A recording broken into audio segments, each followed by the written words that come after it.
긋고 그 땅을 고치겠다. 그 땅을 고치는 방법은 교회가 회복되는 것밖에 없습니다.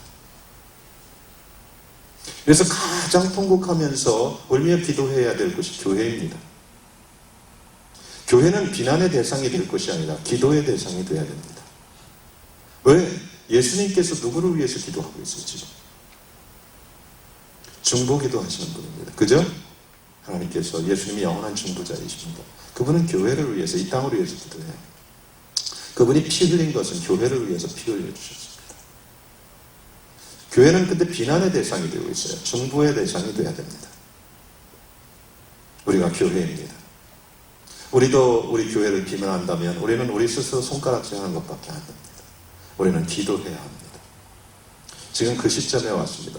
제가 시작하면서 어떤 분의 신문에 기사를 읽고 어떤 목사님을 거명했던 것은 사실 좋지 않은 겁니다만 여러분들에게 한 번쯤 이 선지자 학교에서는 짚고 넘어가야 될 문제라고 생각합니다. 어떤 목사님을 제가 평가할 만큼 그렇게 훌륭한 사람 절대 아닙니다. 잊지 마십시오. 이 말을 하면서 제가 하나님께 범죄하는 부분도 있습니다. 제가 누구를 평가하는 부분은 아닌데 제 마음속에 그런 생각들이 들어와 있었고 그분의 글을 읽고 지금 많은 분들이 그분에 대해서 지금 우려하고 있는 부분에 대해서 제가 잠깐 나누고 있는 부분입니다. 사랑하는 여러분, 이 선지자는 몸된 교회를 깨우는 역할을 먼저 합니다. 눈의 역할은 뭐예요? 어두운 가운데 올바른 길로 인도하는 일을 하고요. 또 뭐예요? 넘어지지 않게 보호하는 일들을 합니다. 선지자가 눈이 없는 사람을 한번 생각해 보십시오. 맹인들. 엄청나게 고통스러운 길을 갑니다. 그죠? 맹인들 보면. 눈이 감겨있기 때문에 그렇습니다. 근데 참 재밌어요. 눈이 감기다 보니까 딴 것이 개발이 됩니다. 그죠? 맞아요? 그래서 다 사러 가요. 지금 교회의 모습이 그렇다고 보면 됩니다. 눈이 감겼지만 눈이 감겼어요. 교회 선지자가 없어졌거든요. 왜냐하면 굉장히 문제들이 많이 일어났었거든요. 선지자의 사역은 참 영적으로 열리지 않으면 문제거리입니다. 다. 왜? 예언 사역이기 때문에 그래요. 먼저 보기 때문에 그것을 지도자들이나 교회가 열어주지 않는다면, 열리지 않는다면 다 문제거리입니다. 그렇기 때문에 교회가 문을 닫았어요. 그러다 보니까 교회는 뭐야? 이제 장님이 됐습니다. 근데 장님이 됐는데 딴 능력들이 개발이 됐어요. 그러면서 풍성하고 적응해 가고 있지만 여러분, 그래도 눈을 뜨는 것이 더 안전합니다. 눈이 꼭 필요하다는 거예요.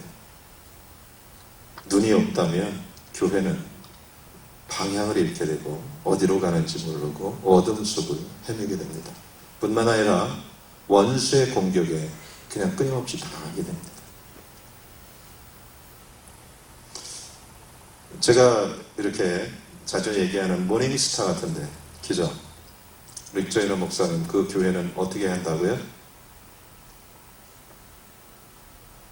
안내팀에도 예언자들을 세웁니다. 책에 나오잖아요. 왜요? 교회에 들어오는 사람도 영적으로 점검합니다. 왜냐하면 오픈될 수 있기 때문에 그래요.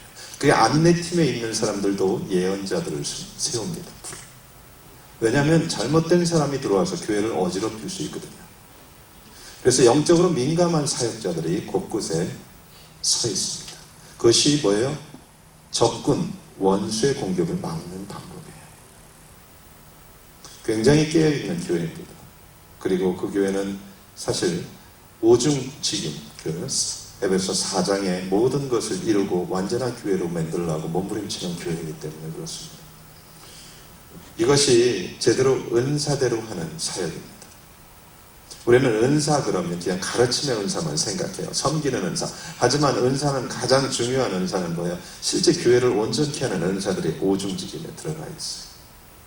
그래서 이런 부분에서 눈이 열린다면 교회는 보호받을 수 있고 교회는 잘 싸울 수 있고 교회는 정말 목적지를 향해서 넘어지지 않고 잘 갈 수 있습니다.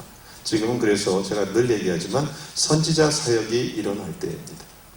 이 선지자라는 예언자라는 개념에 대해서 우리가 너무 거부반응을 갖고 있다는 것 뿐인데 사실 제가 오늘도 어떤 분하고 상담을 했는데 참 재밌어요. 그분이 재밌어요.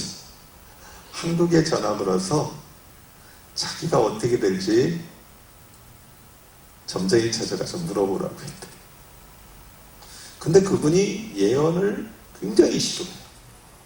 그래서 제가 예언에 대해서 얘기해 줬죠. 그랬더니 그분이 자기가 잘못했다. 여러분 아주 위험해요. 점쟁이를 찾아가서요, 여러분들의 생년월일을 대놓대 몰래 사울 같은 사람이 많아요. 그죠? 몰래 찾아와 밤에. 그죠? 방법이 없어. 교회 다니면서 자기가 신앙생활 잘하고 장로님이고 집사님이고 막 성경도 많이 하는데 인생의 어둠이 딱 오면 뭐예요? 1차적으로 피해가고 싶어. 그래서 나에 대해서 뭐라고 해? 미국 땅에서는 찾아갈 수 없고 딴 사람을 대신해서 생년월일을 넣어서 청구를 받는 거예요. 그러면서 저한테 상담이 점쟁이들은 나를 잘 산다고 그랬는데 왜 어렵습니까?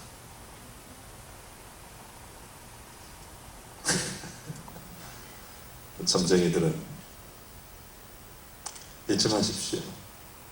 점쟁이들은 하나님의 계획을 알 수가 없습니다. 하나님의 계획대로 가는 거 가장 잘 사는 거예요. 근데 하나님의 계획은 누가 알아요? 선지자만 알아요. 선지자는 점치는 사람이 아니라 하나님의 플랜을 얘기해 주는 사람이에요. 하나님의 플랜이 가장 복된 거예요. 그죠? 점쟁이는 내가 가려운 부분을 긁어주는 사람 역할만 해요. 그리고 점은 뭐예요? 제가 모조품이라고 그랬어요. 사단이 만들어 놓은 거. 처음에 예언을 하나님이 만들어 놨어요. 그죠? 사단은요, 계속 모조품을 만들어요. 제가 그랬죠. 의조 지폐가 있죠. 의조 똥은 없다고요. 밸류가 없는 건 안 만들어요. 못하라고 의조 똥을 만들어요. 근데 의조 지폐를 만들어요. 왜? 지폐가 밸류가 있으니까. 그래서 사단의 역사하는 것에 하나님의 역사 비슷한 것들이 다 일어나고 있어요. 그죠? 중들도 영성이 깊은 무당들도 치유합니다. 힐링해요. 나는 절에 있어서 알아요. 중들도요, 힐링 미니스트라면 좀 이상하고 좌우지간 그걸 해요. 굿하면서. 그리고요, 영적인 부분을 다루는 것은요, 점쟁이들밖에 없습니다. 사실 돌아보십시오.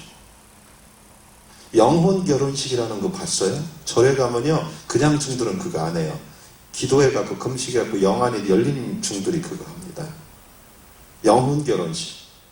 이건 무서운 겁니다. 영적인 세계, 귀신의 세계를 보고 있다는 겁니다. 그래서 귀신이 지금 너의 가족을 괴롭히고 있다. 그 영적인 세계에 눈이 열리지 않은 점쟁이는 몰라요. 그죠? 통계로 관상만 봐줄 뿐이에요. 그죠? 근데 영적인 세계에 눈이 열린 사람들은요, 작도일을 걷습니다. 기적을 일으켜요. 치유를 시킵니다. 근데 이게 다 가짜예요. 하나님의 모조품이에요. 이층천에서 갖고 온 것들이에요. 근데 여기 쫓아가면 그래서 끝이 안 잡습니다. 오늘도 제가 얘기했어요. 한국에 대표적으로 점쟁이 끼고 축복받은 사람을 친다 하면 누구를 치냐? 한부의 정태수 회장을 칩니다. 알아요? 정태수 회장이 점쟁이 때문에 결혼을 몇 번 했어요. 그죠? 이혼하고 했죠. 돈은 좀 버는 것 같은데 다 남의 돈으로 했어요. 그리고 지금 어때요? 80대가 넘은 노인이 한국도 못 들어가고 방황하고 있어요. 잡혀가니까. 인생 말로입니다. 어두워집니다. 일시적으로 좋아 보이지만 다 가짜라 그래요. 점쟁이한테 가면 그래서 제일 먼저 하는 게 뭐예요? 뺏깁니다. 훔치고 그러잖아요. 그리고 죽이고 멸망시킵니다. 그게 목적이니까. 근데 예수님은 생명을 주십니다. 그리고 풍성케 하십니다. 하나님의 플랜을 말하는 것이 예언자들이에요. 예언자들은 점치는 사람이 아닙니다. 제가 어떻게 될까요? 몰라요. 하나님의 플랜이 이렇습니다. 얘기해 주지 제가 어떻게 될까요? 선택은 당신이 하는 거예요. 말씀에 따라서. 안 그래요? 하나님의 뜻을 따를 것인가? 근데 하나님의 뜻이 뭔지 모를 때 예언자들 중에서 하나님의 뜻을 얘기해 주잖아요. 그때 우리는 사랑하잖아요. 그래서 예언자는 아주 필요합니다. 이 마지막 때에 특별히 교회에게 아주 필요합니다. 이 몸된 교회에게 예언자들이 살아날 때 교회는 이런 불필요한 에너지 쓰는 것에서 또 위험에서 나오게 될 것입니다. 그래서 이 선지자 학교는 굉장히 중요합니다. 그렇기 때문에 많은 어려움과 공격이 있을 것입니다. 쉽지 않습니다. 사실 하나님의 보여주시는 계획이 아니고 하나님의 인도하심이 없다면 쉽지 않아요. 왜냐하면 선지자 학교가 뭔지도 모르고 공격받을 것이고 또 사람들이 와서 그렇게 기쁨도 별로 없습니다. 왜냐하면 여기 와서 기쁨이 없는 이유가 예언이 안 터져서 기쁨이 없어요. 당연합니다. 그죠? 여러분 예언 안 터지는 사람